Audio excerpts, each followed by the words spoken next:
Assalamualaikum warahmatullahi wabarakatuh. Hello everyone, let me introduce myself. My name is Rian Fatah Mubarak from Group 7 as moderator. Then my friend Atri Putri Tapsila as presenter, Habibah Sasti as presenter, and Amalia Wulandari as presenter. Okay, today our group discuss about population, sample, and sampling. In first chapter, we gave to Amalia Wulandari. Time is yours. Assalamualaikum warahmatullahi wabarakatuh. This time we will discuss the understanding and explanation of the population. Immediately we begin a definition of population. According to Bugin, population is the whole or universe of the research object in the form of human, animal, plants, air, symptoms, values, events, life attitude, and so on, that the object can be source of the research data. Jadi pengertian populasi menurut Bugin, populasi adalah keseluruhan dari objek penelitian berupa manusia, hewan, tumbuhan, udara, gejala, nilai, peristiwa, sikap hidup, dan sebagainya, sehingga objek ini dapat menjadi sumber data penelitian. Meanwhile, in the research, population is the total number of unit or individual whose characteristics are to be studied, and these units are called by analysis, can be people or thing. Nah, sedangkan dalam penelitian ini, pengertian populasi adalah jumlah keseluruhan dari satuan-satuan karakteristik atau individu-individu yang karakteristiknya hendak diteliti, atau keseluruhan sampel yang menjadi objek penelitian kita. Nah, dari satuan-satuan tersebut dinamakan unit analisis. Dan unit analisis ini dapat berupa orang-orang atau benda-benda. In general, this population can be classified based on total population into finite and infinite. Jadi secara umum, populasi ini dapat diklasifikasikan berdasarkan jumlah populasi, yaitu terbatas dan populasi tidak terbatas. The definition of finite population is a population which the number of member of the population is known certainty. Jadi pengertian populasi terbatas ini adalah populasi yang jumlah anggotanya diketahui secara pasti, atau sumber data yang relatif dapat dihitung jumlahnya karena batasannya jelas secara kuantitatif. And then whereas the definition of infinite population is a population whose numbers of members of the population cannot be known certainty. Jadi kemudian sedangkan populasi terbatas ini adalah populasi yang jumlah anggotanya tidak dapat diketahui secara pasti, atau sumber data yang tidak dapat dinyatakan dalam bentuk jumlah karena tidak terdapat jumlah batasannya. In here I will explain about sample. The definition about sample is a phenomenon or symptom that will be studied and observed. Sample diversity is one of the determinants of whether or not the sample will be taken. The sample size to be taken is a small percentage of the population used for statistical analysis.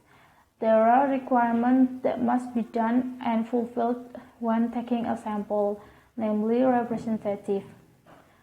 What is meant by representative is that it can represent the characteristic of the population and the size is adequate.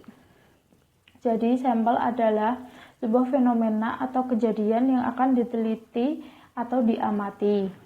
Keragaman sebuah sampel adalah faktor penentu diambil atau tidaknya sebuah sampel. Ukuran sampel yang akan diambil adalah ukuran atau presentasi kecil dari sebuah populasi, digunakan untuk analisis statistik. Dalam mengambil sampel, ada persyaratan yang harus dilakukan dan dipenuhi. Hal ini dinamakan representatif. Representatif adalah yang dapat mewakili ciri-ciri penduduk dan jumlahnya memadai. Ciri-ciri dari sampel adalah akurasi dan presisi. Kemudian, bagaimana cara membuat sebuah sampel? Yang pertama yaitu understand the key terms and basic principles. Jadi, harus paham atau harus mengerti kunci utama dan prinsip dasar. Kemudian yang kedua, determine the sampling technique, yaitu menentukan sampling teknik. Kemudian yang ketiga, consider the practicality of taking and selecting a sampling strategy. For example, in terms of time and access they have. Jadi yang ketiga itu pertimbangkan kepraktisan pengambilan dan pemilihan strategi pengambilan sampel. Contohnya dari segi waktu dan akses yang mereka miliki. Kemudian materi selanjutnya akan dijelaskan oleh teman saya. Ya, di sini saya akan menjelaskan mengenai sampling. Definition of sampling is how to determine the sample. Atau sampling adalah cara atau proses menentukan atau memperoleh sampel yang nantinya sampel tersebut digunakan sebagai sumber data sebenarnya. Sampling di sini dibagi menjadi dua teknik, yaitu random sampling sama non-random sampling. Random sampling bisa dikatakan sebagai probability sampling atau teknik atau cara pengambilan sampling secara acak yang dimana setiap orang atau setiap sampelnya memiliki satu kesempatan yang sama. Jadinya setiap sampel memiliki kesempatan yang sama, tidak dibatasi oleh kriteria tertentu. Hal tersebut berbanding terbalik dengan non-random sampling. Kalau non-random sampling itu proses samplingnya itu biasanya ditentukan oleh kriteria, dan setiap anggota sampel yang akan dijadikan sampel tersebut tidak memiliki peluang yang sama atau dibatasi oleh kriteria. Nah, di sini random sampling atau probability sampling dibagi menjadi beberapa jenis. Yang pertama yaitu ada simple random sampling.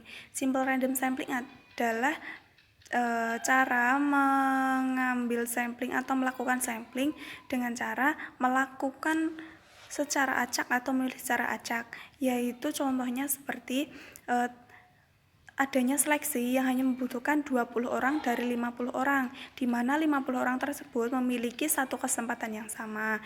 Bisa saja seleksi tersebut dilakukan secara acak, misalnya seperti membuat suatu lotre, di mana nomor yang keluar duluan merupakan nomor yang akan menjadi sampel, seperti itu.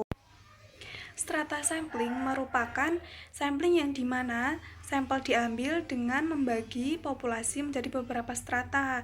Nah, di setiap strata tersebut dibagi jumlah sampelnya harus sama. Jadinya kalau pada tingkat 1 jumlahnya 20 orang, maka tingkat berikutnya harus memiliki jumlah yang sama. Contohnya pentingnya pelajaran agama di Universitas Hayam Wuruk. Nah, itu nanti sampelnya yaitu pada mahasiswa baru, pada mahasiswa tingkat kedua, ketiga, dan mahasiswa tingkat akhir. Nah, jadi jumlah mahasiswanya itu misalnya kalau 10 orang ya 10 per tiap angkatan. Kalau 20 orang dibagi menjadi 20 per angkatan, seperti itu. Untuk yang teknik kedua yaitu non-probability sampling atau non-random sampling. Ada accidental sampling, ada purposive sampling, ada snowball sampling, dan ada quota sampling. Nah, di sini saya akan menjelaskan tentang snowball sampling. Untuk pengertian snowball sampling bisa dikatakan sebagai teknik sampling berantai atau biasanya snowball sampling ini digunakan untuk tema atau penelitian yang bersifat sensitif. Misalnya contohnya pengaruh penyakit AIDS di masyarakat, otomatis sampelnya kan orang yang mengidap penyakit HIV/AIDS sebagai sampel, dijadikan sampel.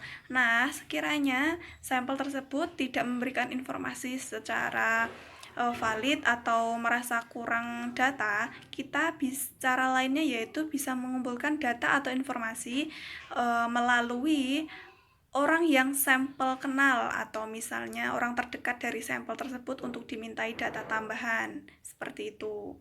Jadi bersifat beruntun kita mencari informasi, bukan hanya dari sampel saja kita mencari informasi, tapi juga mencari informasi mengenai orang-orang terdekat dengan sampel atau mungkin orang yang mengetahui lebih mengenai apa yang kita teliti dan berhubungan dengan sampel tersebut, seperti itu.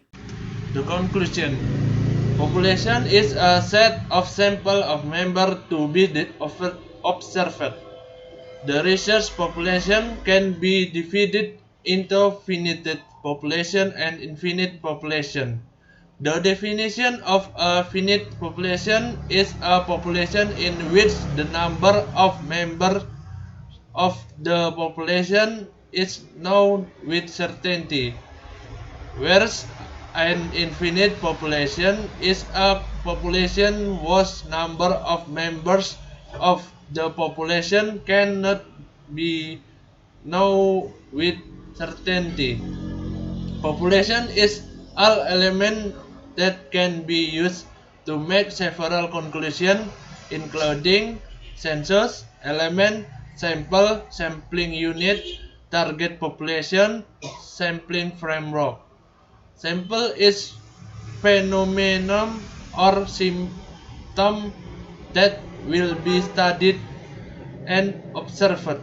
Sample characteristic, namely accuracy and precision. Sampling is how to determine the sample. Sampling technique such as probability sampling and non-probability sample. I think enough for today.